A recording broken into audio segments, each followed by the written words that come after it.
Bonjour à tous.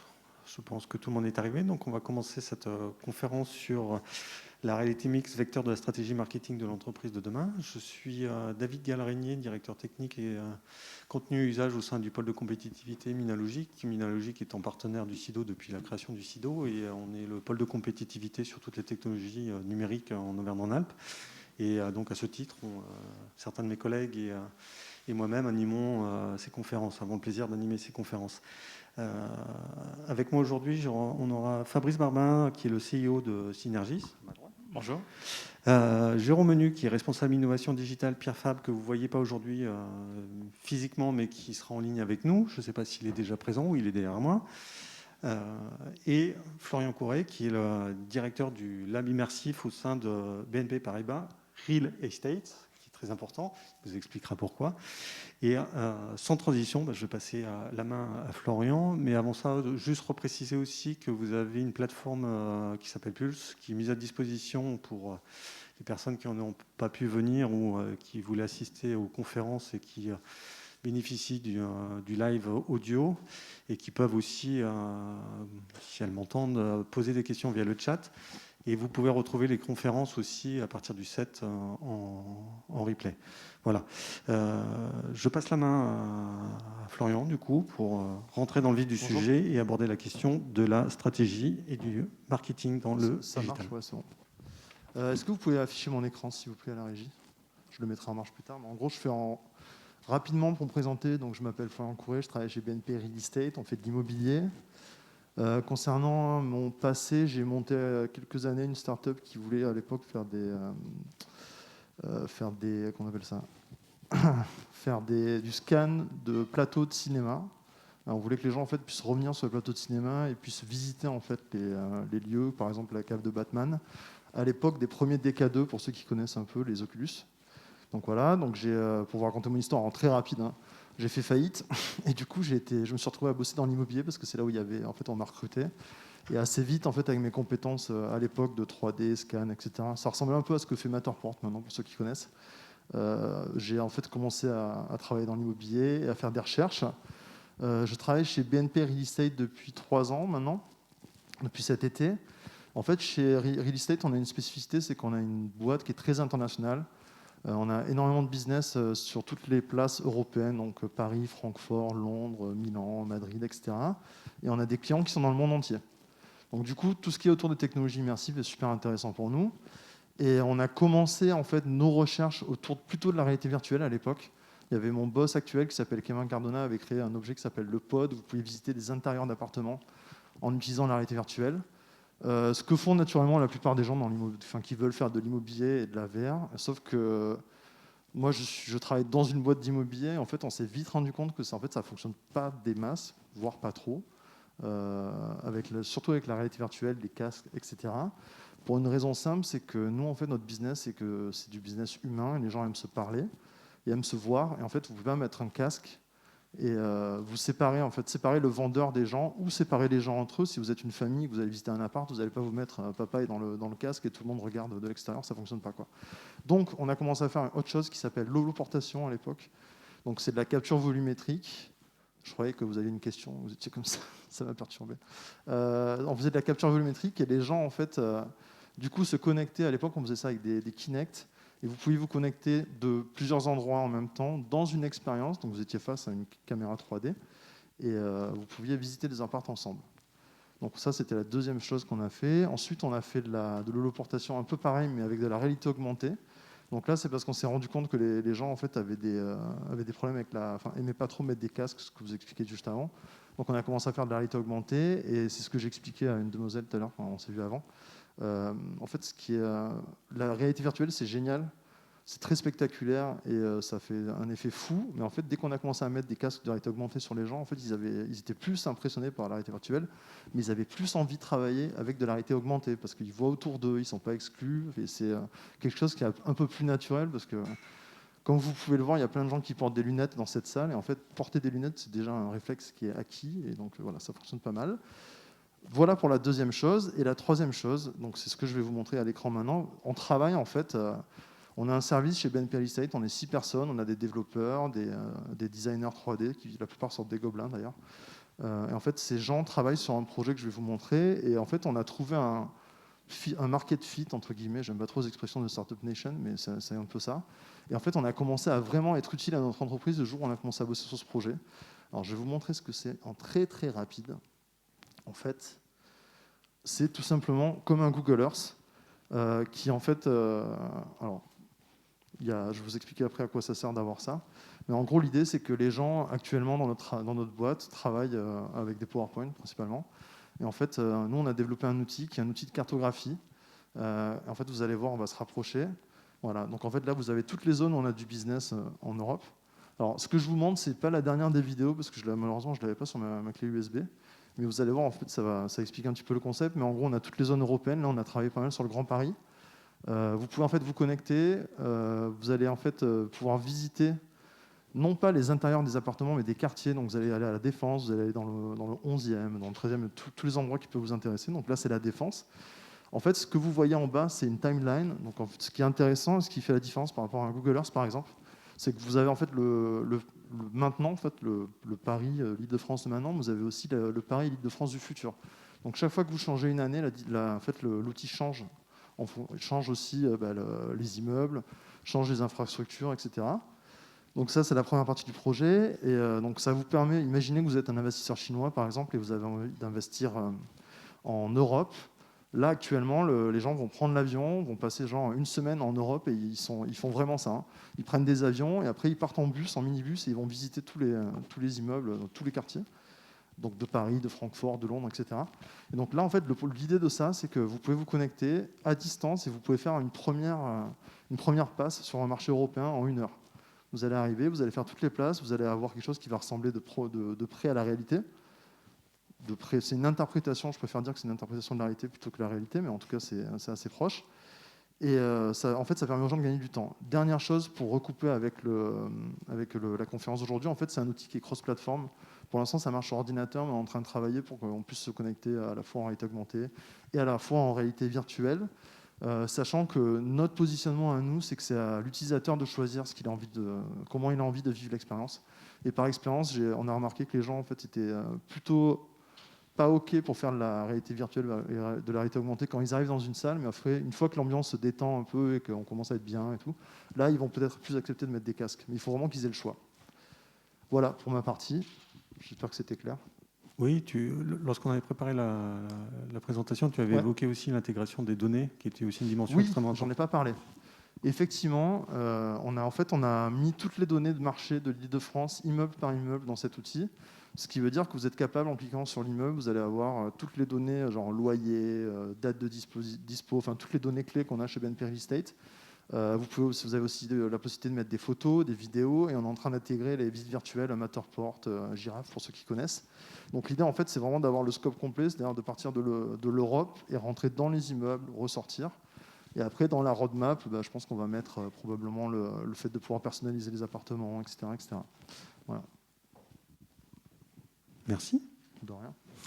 Comme je disais en introduction, vous aurez la possibilité de poser des questions. Il y a un micro au milieu de la salle pour ceux qui n'étaient pas là quand je l'ai prévenu. N'hésitez pas à les garder dans la tête et de les poser en fin de présentation.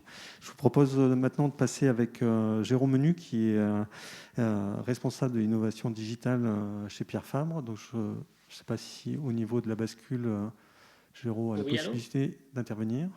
Bonjour à tous. Vous Oui, m'entendez ? Oui, on t'entend. Parfait. Parfait. C'est à toi. Donc, écoutez, bonjour à tous, enchanté. Donc, Jérôme Menu, je suis en charge effectivement de l'innovation digitale pour le groupe Pierre Fabre. En fait, mes fonctions visent on va dire, à trouver des concepts innovants à différents niveaux de l'entreprise, que ce soit effectivement à des fins marketing, pour en gros aller attirer les consommateurs ou aller proposer des nouvelles expériences pour les consommateurs. C'est également proposer des nouveaux services pour les professionnels de santé, mais c'est également aussi proposer des services innovants pour nos collaborateurs en interne, par exemple pour nos usines sur nos lieux de production. Juste pour rappel, le groupe Pierre Fabre a principalement 2 grandes branches. Une branche médicaments que vous connaissez tous et qui est l'historique du groupe, avec un savoir-faire en oncologie et on va dire en médicaments que vous pouvez retrouver en libre service en officine.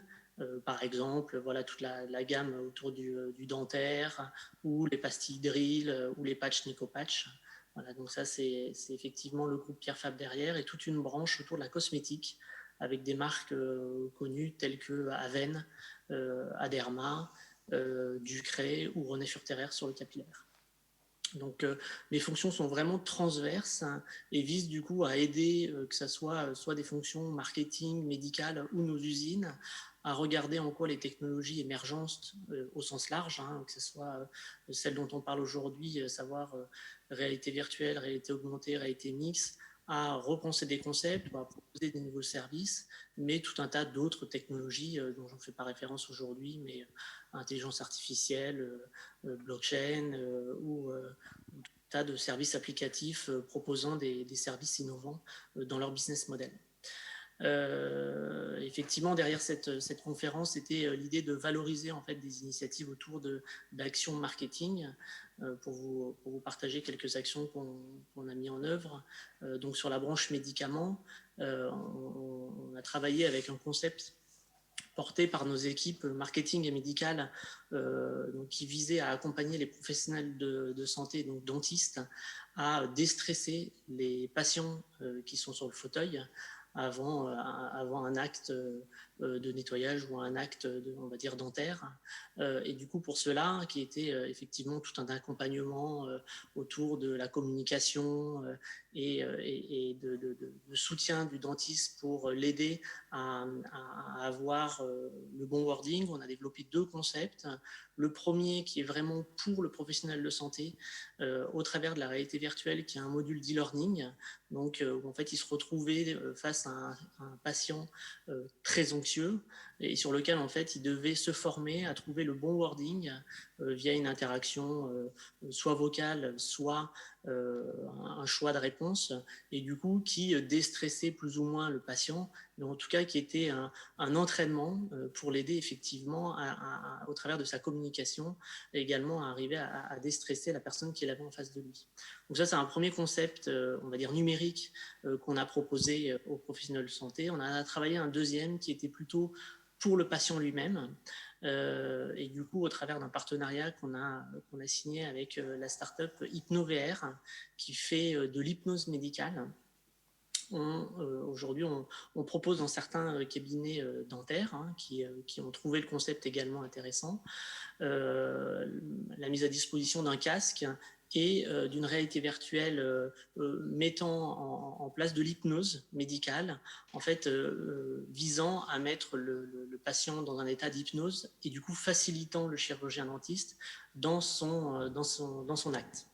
Donc qui rentre complètement en fait dans la stratégie et le positionnement visé par nos équipes marketing et médicales, du coup de travailler autour du stress du patient aux côtés du professionnel de santé. Voilà un cas d'usage qu'on a pu développer. On a aussi pas mal travaillé sur ce concept-là autour de la réalité virtuelle, avec nos équipes Nicopatch, puisque effectivement Nicopatch, on va dire, aide un patient à diminuer sa dose de nicotine, à le sevrer progressivement. Pour autant, on sait très bien, en tout cas les personnes qui fument, il y a aussi tout un aspect comportemental. La cigarette le matin, la cigarette autour d'un verre avec des amis, etc. Et tout ça, en fait, sont des moments qui sont difficiles à faire travailler au travers on va dire d'un arrêt subi de la cigarette, mis à part travailler vraiment sur la volonté et sur comment aider le patient à travailler justement sur ces moments, et comment on l'aide à progresser sur je me maîtrise sur ces moments où effectivement je craque. Et du coup, je reprends une cigarette. Donc, on a regardé, il y a différents systèmes qui existent aujourd'hui qui aident les personnes à travailler autour des phobies ou autour on va dire, de moments qui sont difficiles à vivre ou à maîtriser en vie réelle, et du coup de les projeter dans un environnement virtuel, du coup avec des modules d'apprentissage, aide des professionnels de santé type tabacologue ou autres à travailler en fait par des exercices et du coup à mettre en situation virtuelle le patient. Voilà quelques exemples dans le domaine du médicament. Ce qu'il faut savoir également, c'est que ces expérimentations, à chaque fois, avant de les sortir, on a tout un travail en amont d'un point de vue crédibilité médicale sur le partenaire, la technologie, les revendications en gros d'efficacité clinique démontrées par ces technologies, avant de les proposer bien évidemment sur le marché via des partenariats ou autres. Sur la branche cosmétique, on a plutôt utilisé ces concepts à des fins de marketing direct pour proposer à des consommateurs, on va dire, des expériences virtuelles pour tester l'efficacité de nos produits et en gros, par exemple, à quoi demain, donc là on est plutôt sur de la réalité augmentée, en suivant une cure ou un traitement ou en appliquant cette crème selon les prescriptions ou selon ce qui est recommandé, quelle est l'efficacité que je pourrais observer sur ma peau. Donc ces résultats en fait sont obtenus par de la réalité augmentée sur le visage de la personne, en travaillant de notre côté, pareil avec des partenaires technologiques qui en fait nous apportent la technologie, et de notre côté avec nos pôles cliniques en fait qui valident par rapport aux résultats obtenus en clinique sur nos produits, la crédibilité obtenue d'un point de vue efficience de la technologie. Donc l'idée là, c'est plus de projeter la consommatrice pour accélérer la vente et du coup accroître effectivement les volumes de vente sur différents points de vente. On se rend compte que ces technologies effectivement sont d'autant plus intéressantes aujourd'hui où dans des crises sanitaires, tester des produits, voilà, avoir un contact direct avec le produit n'est pas toujours évident. Donc ces technologies aussi sont intéressantes par nos équipes marketing parce qu'en fait elles facilitent le test. Alors il n'y a pas le côté sensoriel bien évidemment, mais par exemple on a une gamme en make-up ou pour avoir certaines revendications qui des fois sont difficiles à percevoir pour la consommatrice, mais ces technologies peuvent appuyer un discours de conseillère beauté ou de pharmacien sur des points de vente. Voilà. Après, on fait d'autres choses côté usine. On va dire que c'est un peu moins le sujet aujourd'hui. On est plutôt sur des fins marketing. Mais voilà, on fait d'autres choses avec ces technologies aussi pour accompagner nos opérateurs sur les lignes avec des technologies de réalité augmentée ou de réalité mixte. Voilà, d'une manière générale. J'en ai fait le tour. Est-ce que David, tu pensais à d'autres choses par rapport à nos éléments? Sinon, après, je serai... Non, c'est ce qu'on avait évoqué pour présenter dans un premier temps sur cette démarche-là. Peut-être qu'on pourra revenir aussi ou évoquer, revenir sur la démarche aussi scientifique qui est extrêmement importante pour le coup par rapport à une industrie comme la vôtre et sur la crédibilité aussi de ces technologies-là pour sortir au-delà de l'effet waouh, qui est un des effets, malgré tout, de valoriser le fait que la société Pierre Fabre soit intégrateur de nouvelles technologies et qu'au-delà des produits innovants, elle est aussi en termes d'innovation sur les services. Cette question scientifique est extrêmement importante. Complètement, effectivement. Dès qu'en fait, on commence à avoir ce genre de réflexion, en fait, pour nous, ça rentre comme un stream à l'intérieur d'une conception produit. Et du coup, j'intègre complètement les équipes, on va dire, dès la R&D, dès les premières phases de validation du produit. En fait, on va valider à la fois les revendications qu'on va aller avoir d'un point de vue clinique et également les revendications qu'on va avoir d'un point de vue technologique et technique, que ça soit de la réalité augmentée ou que ça soit d'autres choses sur lesquelles, derrière, nos équipes marketing vont pouvoir les afficher vis-à-vis du consommateur. Donc, c'est des choses qu'on prend très en amont dès les conceptions pour avoir on va dire les validations cliniques nécessaires pour avoir derrière les affichages marketing qui vont bien. Merci beaucoup. On reviendra certainement vers toi pour les Ouais, questions ça marche. en fin de conf. On va passer avec Fabrice Barbin, qui est CEO Synergies, qui est lui plutôt du côté justement fournisseur de solutions, ou moins qui apporte la réflexion autour de ces technologies-là, avec une longue expérience aussi sur les interfaces naturelles. Donc il va nous parler de tout ça et aller peut-être ouvrir le débat avec vous pour la suite. Très bien, écoutez, ravi d'être avec vous aujourd'hui. Donc Fabrice Barbin, je suis le dirigeant de Synergies. Synergies, c'est une structure qui existe depuis 2011 et qui a initié ses travaux sur les interfaces naturelles. Donc, qu'est-ce qu'on entend par interface naturelle ? C'est comment on va pouvoir utiliser les 5 sens de l'humain pour interagir avec une information. Et notre mission au démarrage de Synergies, c'était de trouver comment outiller toutes les personnes qui sont sur le terrain, qui ont finalement faiblement été digitalisées parce que pas présentes dans un bureau derrière un écran clavier-souris. Et donc trouver de nouvelles façons d'équiper ces personnes. Alors, on a initié nos travaux sur des technologies assez variées. On a fait du tactile, on a fait du pilotage par la voix, on a fait du pilotage par le geste. Et puis, de fil en aiguille, on a renforcé nos partenariats avec Microsoft. Et on a eu l'opportunité en 2015 de découvrir la réalité mixte et HoloLens, alors même que la technologie n'était pas encore annoncée. Et quand on a vu le pas en avant qu'allait proposer cette technologie, on a décidé de travailler fortement sur ce sujet-là. On a initié nos premiers travaux en France dès 2016, quand la technologie a été disponible. Et on a fait le choix, il y a 18 mois, de travailler maintenant exclusivement sur le sujet HoloLens et la réalité mixte. On travaille principalement dans les secteurs de l'industrie, alors industrie autant dans l'automobile que l'aéronautique ou l'énergie par exemple, ou la santé, et puis également dans le domaine du retail.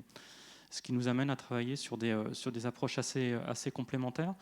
À l'époque où la réalité mixte était en phase vraiment émergente, 2016-2017, on était principalement sur la création d'expériences à façon, notamment des expériences marketing. Je vais revenir sur ce point juste après.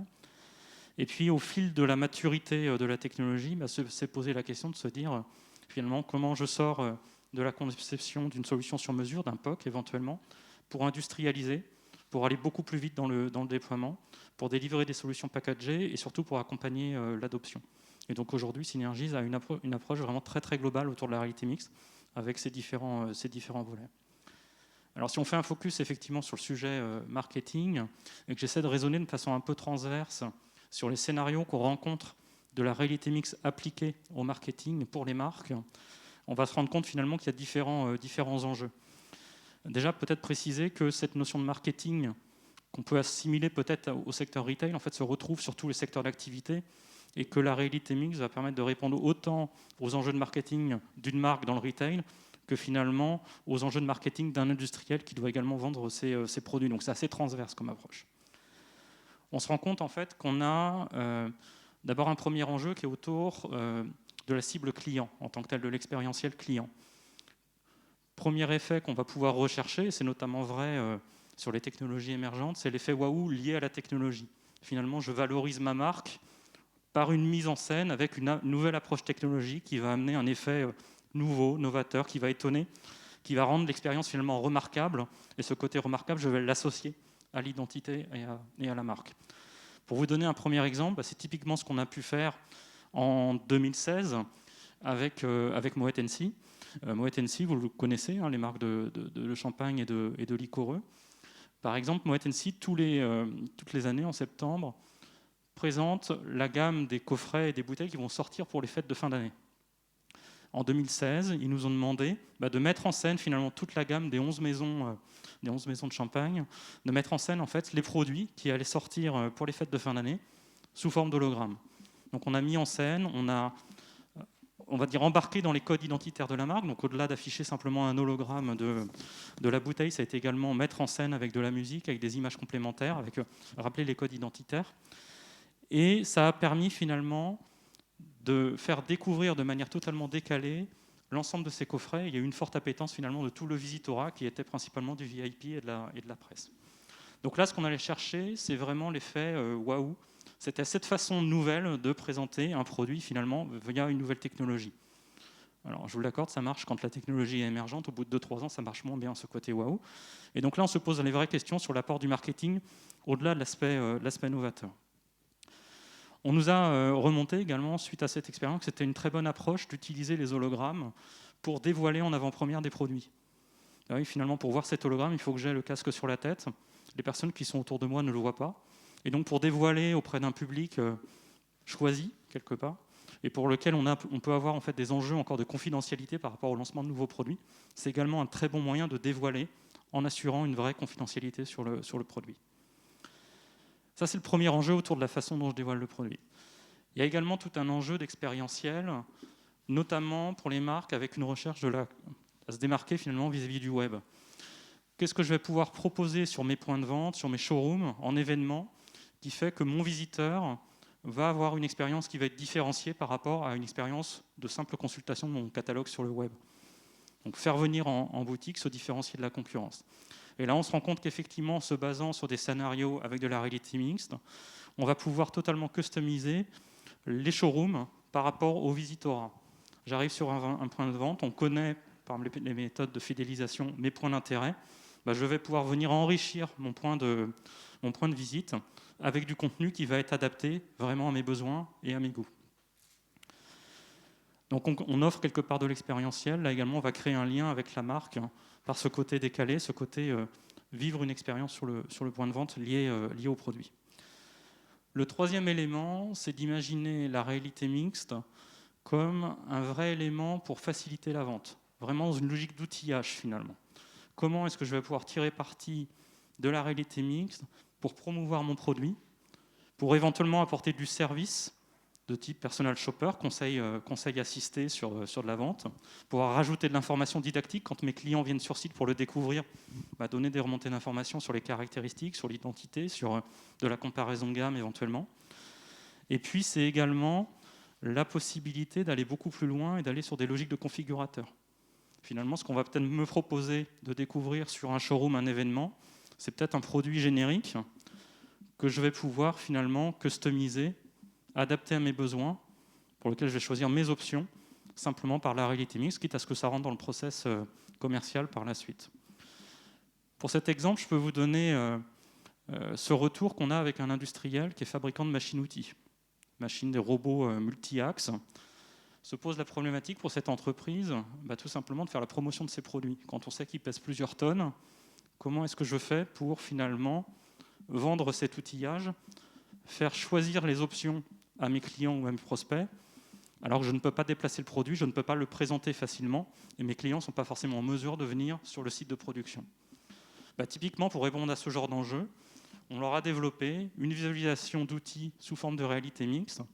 Il suffit sur salon ou sur site client de demander au client de se doter d'un HoloLens. Il visualise soit en taille réduite, soit à l'échelle 1, donc potentiellement directement sur le site de production, la machine telle qu'elle serait en place, et peut directement comprendre le fonctionnement de la machine et choisir ses différentes options. En faisant cela, finalement, on amène quasiment le client à imaginer la machine telle qu'elle va être quand il l'aura achetée quelques semaines plus tard. Donc on est vraiment dans cette logique de l'outillage. Donc tout ça, c'est des expériences qui sont très orientées client. La réalité mixte en tant que telle, elle permet également de répondre à des enjeux qu'on peut avoir côté marque, côté fabricant. Premier usage qu'on peut retrouver, c'est autour de tout ce qui va être visual merchandising. Comment finalement je vais pouvoir utiliser la réalité mixte pour permettre à mes équipes d'achalander, selon les bonnes règles de gestion de la marque, mes points de vente. Je suis distributeur, je reprends un exemple également d'un partenaire avec qui on travaille. Je suis distributeur de Licoreux. Comment est-ce que finalement je peux venir sur une surface de vente et montrer à l'exploitant de cette surface de vente comment va s'intégrer ma nouvelle PLV sur son point de vente et éventuellement en ajuster le fonctionnement. Donc ça marche dans cette logique relationnelle avec mon partenaire. Ça marche aussi dans des logiques de formation. Comment est-ce que je forme finalement mes commerciaux à promouvoir mes produits, à promouvoir mes PLV sur les points de vente. Dernier élément, ça sert également sur tous les enjeux de formation. Finalement, pouvoir amener les produits sur des sites de formation extrêmement facilement, sans déplacer le produit physique, en se basant sur l'hologramme, ça permet facilement de faire découvrir en fait, ces caractéristiques. Et puis derrière, on est également sur tous les enjeux autour du co-développement, du design produit, du design packaging. Quand on sait les coûts de fabrication des maquettes, le fait de pouvoir très rapidement passer de la visualisation de mon outil de conception 3D à une visualisation d'un objet tel qu'il serait s'il était posé sur une table à échelle 1 et d'échanger autour de cet objet encore virtuel, ça permet de gagner en rapidité, en efficacité et de réduire les coûts. Et puis dernier point, pour l'équipe de marque également, la réalité mixte, c'est un enjeu sur tout ce qui est data visualisation, directement contextualisé. Je veux savoir où viennent les personnes sur mon point de vente, quelles sont leurs démarches, je vais pouvoir directement les visualiser en situation. Donc on le voit, finalement, la réalité mixte, ça va permettre de répondre à des scénarios qui sont extrêmement variés, avec des enjeux de promotion, d'assistance à la vente, mais également de services transverses pour la marque elle-même, allant du marketing de type point de vente jusqu'à de la formation ou du co-design. Voilà. Merci pour cet exposé. Est-ce qu'il y a des questions dans la salle? Je rappelle qu'il y a aussi possibilité pour les gens qui nous écoutent via la plateforme numérique de poser des questions via le chat. Donc si vous avez une question, n'hésitez pas à vous lever et aller au micro, s'il vous plaît. Je suis désolé, c'est un petit peu physique comme activité, mais pour des raisons de Covid, vous comprendrez la raison. Et s'il n'y a pas d'autres questions, après, j'aborderai la question des interfaces vocales aussi. Donc si, au niveau des intervenants, ça peut déjà commencer à cogiter sur la question. On vous écoute. Bonjour. Au final, qu'est-ce que vous appelez la réalité mixte? Si on commence par les bases. Oui, enfin, on est parti du postulat qu'on n'était plus sur des technologies nouvelles, même si on les met toujours dans les nouvelles technologies. Je te laisse répondre. Alors, il y a plusieurs écoles par rapport à ce qu'on entend sur la réalité mixte. Si on regarde la définition de la réalité mixte telle qu'elle avait pu être définie par Microsoft lorsqu'ils ont sorti HoloLens, la réalité mixte se voulait comme une évolution de la réalité augmentée en tenant compte de l'environnement physique réel. Pour être plus explicite, si on différencie par exemple ce qu'on va pouvoir avoir avec de la réalité augmentée ou au travers d'un smartphone ou d'une tablette, on va filmer une scène et dans la restitution vidéo, finalement, on va rajouter une surcouche d'informations, donc on reste sur du 2D finalement. On serait sur une vision comme ça de la réalité mixte, la réalité augmentée, pardon. La réalité mixte apporterait une connaissance exacte de l'environnement physique, c'est-à-dire qu'en portant mes HoloLens, je scanne en temps réel l'environnement physique qui est autour de moi, donc je suis capable de reconnaître que j'ai un sol, du mobilier, et donc d'être capable d'afficher mes hologrammes en tenant compte de cette réalité physique, c'est-à-dire venir poser un hologramme sur la table, voire pourquoi pas le dissimuler, gérer l'occlusion, le dissimuler derrière le mobilier, le poser, l'accrocher contre un mur ou autre. Ça, c'est la vision initiale de la réalité mixte, telle qu'elle a été exposée par Microsoft lorsqu'ils ont lancé HoloLens en 2016. De façon plus générale, aujourd'hui, on parle de réalité mixte comme une espèce de fusion, réalité virtuelle, réalité augmentée, et cette réalité mixte que j'évoquais avec le côté physique, comme toute technologie qui va nous permettre de faire un mixte entre l'environnement physique réel et du virtuel. Donc, c'est-à-dire en étant 100% immersif comme avec de la réalité virtuelle, ou en étant juste avec quelques ajouts de virtuel dans votre environnement réel. Je ne sais pas si c'est plus clair. Est-ce qu'il y a d'autres questions? Oui. Merci. Bonjour, alors déjà merci à tous les trois pour vos témoignages, j'ai trouvé ça vraiment très intéressant et j'avais une question sur les résultats que vous obtenez aujourd'hui autour des innovations que vous avez partagées. Alors je pensais plus spécifiquement à ce qu'a évoqué Géraud avec les dentistes et puis les tabacologues, etc. Est-ce qu'il y a déjà un retour autour de ce que vous menez, mais ça vaut aussi pour les autres? Alors j'ai pas très bien compris, pardon, chez BNP si c'était un projet à venir ou si c'était déjà déployé. C'est déjà déployé. D'accord. De façon globale, sur les innovations que vous avez illustrées, quels sont vos résultats aujourd'hui? Merci. Jérôme, à toi. Oui, ok. Du coup, côté Pierrefab, les retours, sans les quantifier, sont positifs. Hein. C'est quelque chose qui, aujourd'hui, marche. Sinon, on les aurait arrêtés. Après, je dirais, on reste d'une manière générale, comme toute technologie nouvelle ou émergente, sur des cycles courts d'apprentissage et sur des cycles courts itératifs. Donc typiquement, l'opération qu'on mène d'hypnose médicale en fait, on reste toujours en mode test and learn avec nos partenaires technologiques pour regarder comment faire évoluer, comment apporter de la nouveauté et rester en fait en lien avec des évolutions technologiques et des contraintes opérationnelles ou des attentes professionnelles de santé. Donc en fait, les retours sont positifs, sinon nos équipes marketing et médicales arrêteraient les concepts, ou en tout cas ne regarderaient pas ces technologies comme intéressantes dans leur proposition de valeur.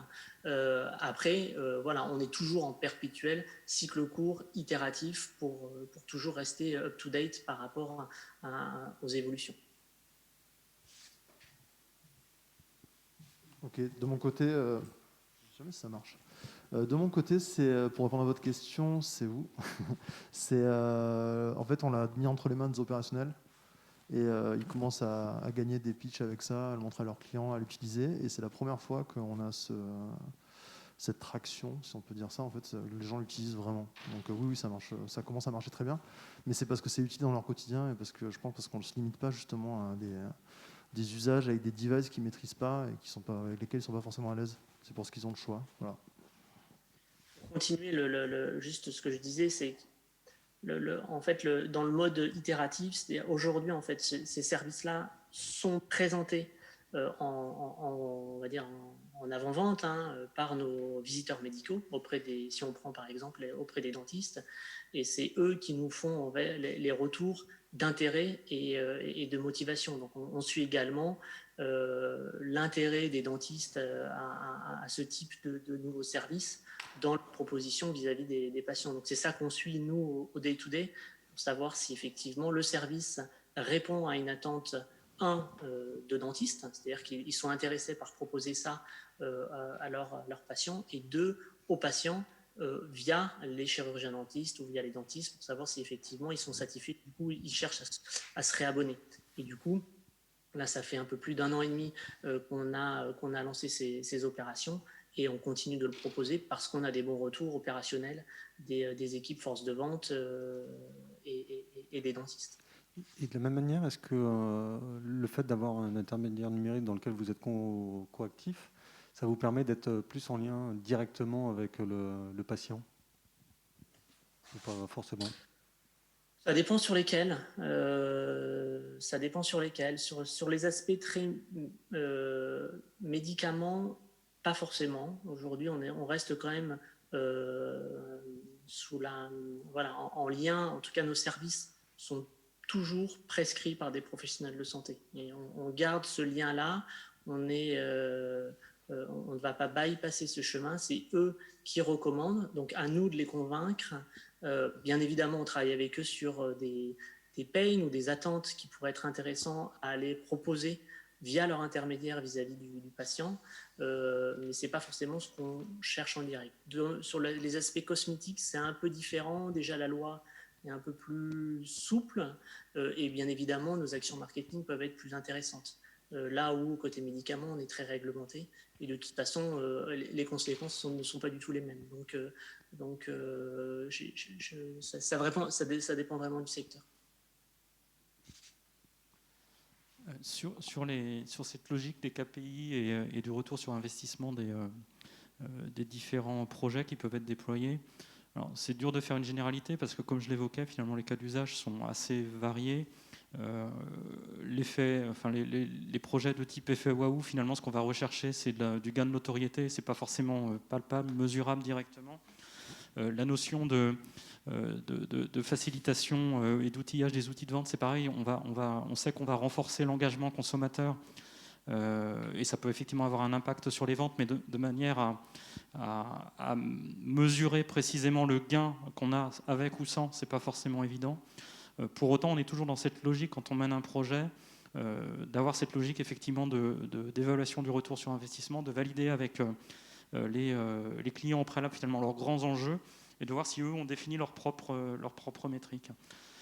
Souvent, on démarre par des phases de POC. On démarre très rarement par de l'industrialisation immédiate et on va se donner 1 mois, 2 mois, 3 mois pour évaluer éventuellement avec un investissement limité sur un scénario réduit le retour sur investissement, sachant que celui-ci peut être de l'ordre de la satisfaction du consommateur et pas forcément un métrique tangible en euros ou en minutes gagnées.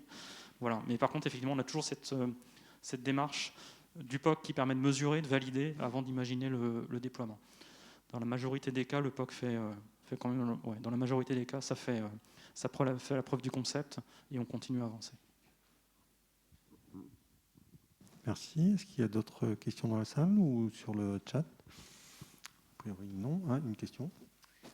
J'aurais deux nouvelles questions. La première, par rapport au projet BNP, si j'ai bien vu, il y a une projection à 2028 de ce que sera l'environnement d'ici 2028. Cette projection est réalisée via de l'IA ou via des informations réelles des communes, et dans ces cas-là, il y a une limite dans le temps de ces informations? C'est une excellente question. Et après, ma deuxième question, je vous pose les deux. La deuxième question, ça sera plus en réaction à la dernière réponse, puisque vous parlez de POC. Est-ce qu'il y a autant de POC ces dernières années qu'avant? Ça fait suite à une conférence de ce matin où un intervenant indiquait qu'il y avait de moins en moins de POC, que cette période était entre guillemets révolue. Ok, alors pour ma partie, la deuxième question aussi, j'ai des trucs à dire. En fait, pour l'instant, on prend juste, déjà, c'est une projection du futur immobilière et pas globale. C'est pas une simulation générale. Et donc, on va chercher des informations sur le marché pour voir quels sont les projets, quels sont les immeubles, etc., qui vont être construits dans les prochaines années. Idem pour les infrastructures. Donc ça, c'est maintenant. Et on travaille aussi, alors du coup, au groupe BNP, il y a un gros service data science et on est en train de travailler avec des data scientists pour en fait perfectionner ça et faire des projections sur le futur. Mais ça a évidemment des limites parce que c'est toujours, et surtout en période de Covid, c'est toujours pareil, c'est des sujets qui sont très difficiles à aborder dans les grosses entreprises. Je pense que, ne sont pas pris en compte. En fait, c'est toujours des simulations qui partent d'un état actuel des choses et qui ne vont pas, par exemple, prendre en compte les climats, les changements de société, enfin les bouleversements un peu de société.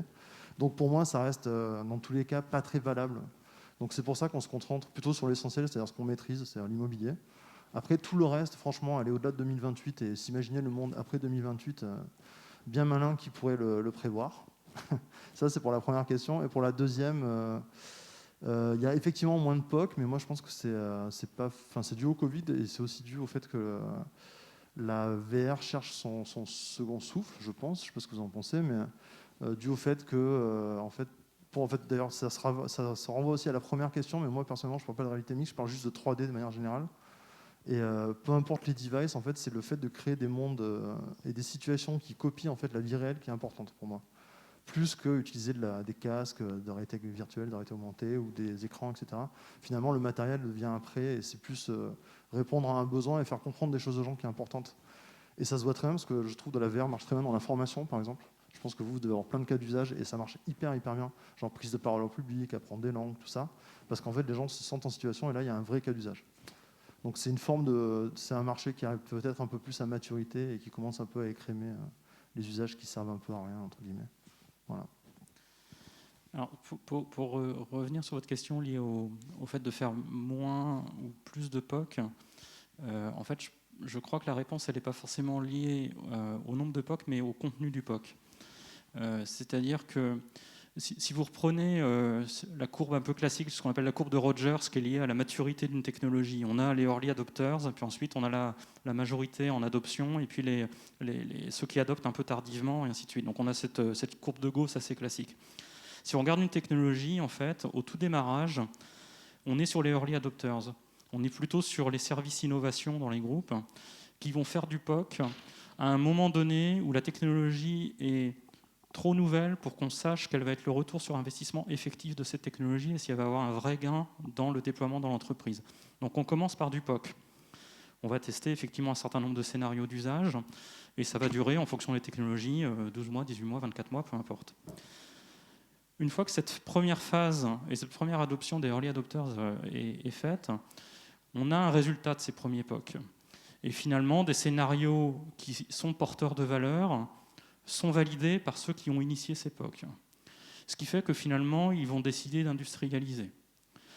Ceux qui sont finalement en phase d'observation, qui disent « je ne vais pas essuyer les plâtres, je vais attendre de voir ce que ça donne », ou qui sont éventuellement des structures avec des moyens d'innovation plus réduits, vont constater les résultats de ces travaux-là, vont éviter de faire le POC, et par contre, pour les usages qui sont pertinents, vont passer directement sur une adoption.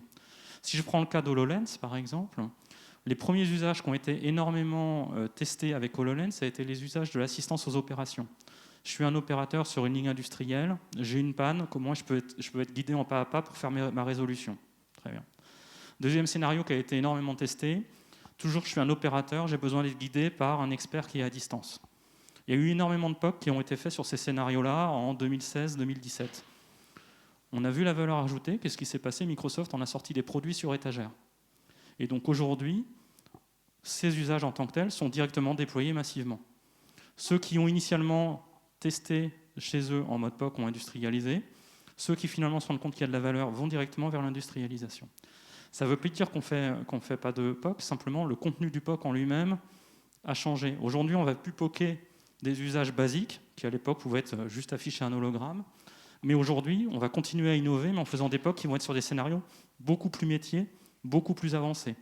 On va chercher à faire de la réalité mixte qui va intégrer des algos de machine learning pour faire de la reconnaissance de contexte, par exemple. On va aller vers des algos où on va avoir des enjeux de data visualisation extrêmement avancés. Et ça, on va continuer à le poker. Mais ça suit en fait cette logique de l'évolution de la courbe de Rogers. C'est juste la maturité de la technologie qui fait ça. Au début, on fait des POC simples. Ensuite, on fait beaucoup moins de POC simples. Par contre, les POC se complexifient. On va vers des enjeux métiers qui sont plus pointus, plus spécifiques, et qui n'auront donc pas ce côté du retour très transverse où tout le monde va ensuite pouvoir l'adopter. Là, c'est finalement ceux qui auront créé l'époque par rapport à leurs propres besoins métiers qui choisiront d'industrialiser ou pas, mais on sera sur du plus spécifique. Donc en résumé, sans doute pas moins de POC, mais des POC moins visibles et plus pointus en termes d'usage. Est-ce que Géraud, tu voulais compléter ou dire quelque chose sur le sujet? Tu n'es pas obligé. Hein. Non, je rejoins complètement ce qui a été dit dans les autres tours. Effectivement, je pense que... en tout cas, nous, le positionnement qu'on a pris côté direction innovation, c'est effectivement de ne pas sortir d'époque pour sortir d'époque en se faisant plaisir avec des techs, mais déjà de bien les ancrer avec des directions métiers. Donc, naturellement, c'est déjà... En fait, on met beaucoup plus de temps à sortir des choses, mais parce que auparavant, on s'assure que le business ou que les équipes métiers sont bien embarquées, qu'il y a bien un sponsor, qu'en gros, on a bien prévu un budget on va dire minimum au début pour tester quelque chose, mais qu'en gros, derrière, la ligne budgétaire sera prévue pour l'industrialisation, etc. etc. Donc, je rejoins effectivement les retours sur peut-être le volume, sûrement, mais surtout sur la qualification de ce qu'on appelait un POC il y a quelques temps. Il y a quand même un niveau de maturité qui évolue quand même. Je pense qu'on va en rester là sur cette conférence. Je pense qu'on peut applaudir les intervenants pour leur présentation. Merci. Je vous remercie aussi d'avoir été présent à cette conférence et j'espère que vous avez pris autant de plaisir que moi à la monter et à l'animer. Je vous souhaite un bon salon et puis personnellement, moi je vous redonne rendez-vous aussi demain pour 2 autres conférences. Bon salon et bonne visite. Et n'hésitez pas aussi à passer sur le stand Minologique, un peu de promo aussi pour ma structure avec qui on est présent avec nos adhérents. Voilà. Bonne fin de journée. Merci. Merci à tous. Merci, au revoir.